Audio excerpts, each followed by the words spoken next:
Okay guys, so this is take 2.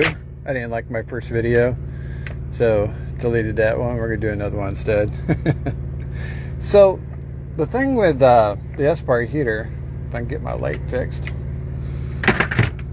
Alright, so there's the chamber, and when I took it apart, this gasket was cracked. Normally it sits in there like that, and that's what one of the things you want to look for is you want to look for broken gaskets. So if a gasket's broken, it means that the heater's not going to work. There's 2 gaskets. See, there's one. That one's okay. The other one broke. You know, the glow pen looks okay, but I got a new one. We'll put a new one in it. So got a brand new glow pen from Amazon. We'll put that in there. And this is the burn chamber I just took out. And primarily, see that little hole right there? If that gets clogged with diesel, then your heater won't work. This is the burn chamber. It sits in here like this.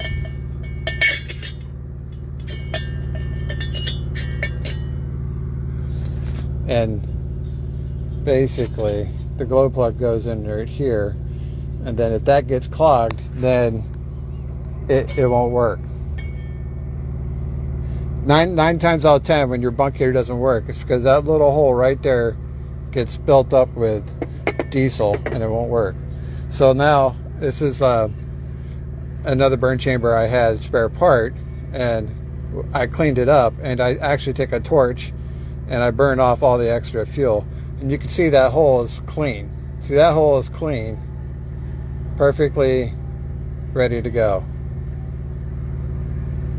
Then you look at this one and you see how that one's not clean.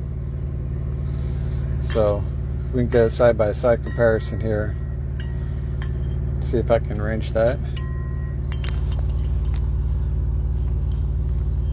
So the one on the left is not clean, and the one on the right is clean. See the difference? See how that one's got all kinds of gunk, diesel, corrosion? That one's perfectly clean. That's why your bunk heater doesn't work. That and any broken gaskets.